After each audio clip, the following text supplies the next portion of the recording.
Yun yung alaga ko guys, nanonood ng nanonood ng cellphone. Kita niyo ba yan guys? Nanonood siya ng cellphone, ililipat niya yan.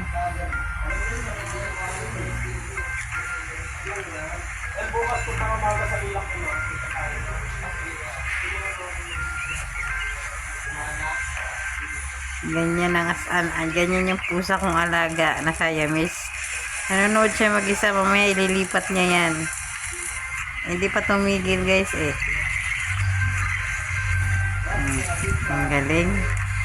Ganyan ba alaga nyo? Nanonood yung alaga ko.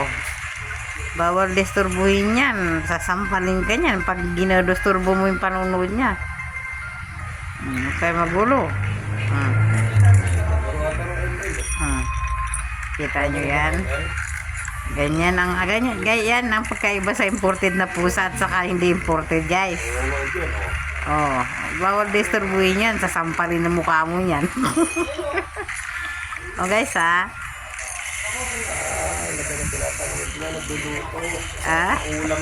ulam. Ayan yung pinanood niya guys. Ulam na niluluto guys. Tignan natin. Tignan nyo guys. Ulam yun guys ulam yung pinanood niya. Ulam yung pinanood niya ulam yung pinanood niya guys. Yan mga gusto ng pusa eh. Masarap kakainin niya yan mamaya guys. Tingnan niyo naman yung alaga ko nanonood ng cellphone. Orasan niyo guys kung ilang oras siya nanonood ng cellphone huwag kayo magulo. Walang kukurap. Ganyan ba alaga nyo guys? Yan ang malaking pinagkaiba pag alagang may lahi at saka hindi. Nanonood siya. Sige lang, seryoso siya. Bawal disturbuhin yan. Sasampalin talaga tayo yan guys. Nag-aaral yan kasi lulutuan yung mami niya eh.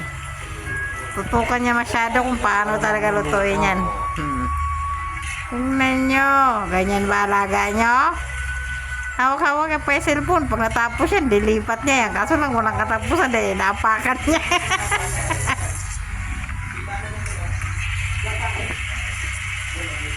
Ayan na guys.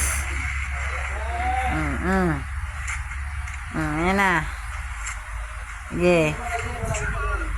Ayan na. Nilipat niya. Wala na. Nilipat niya eh. Wala na siyang panoorin. Nilipat niya. Nilipat niya. Nagiging blanco. Panood pa rin siya. Nakita niyo yung pusa ko guys. Masyado seryoso sa buhay. Hoy, wala ka na pinapanood dyan, tangang. Wala na, kinuha na ni daddy. Kinuha na ni daddy cellphone mo? Ayan na Yan na. sige, manood ka na daw, sabi ni daddy. Nood ka na yan. Sige.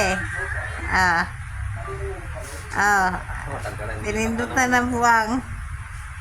Sige guys, thank you for watching. Bye bye.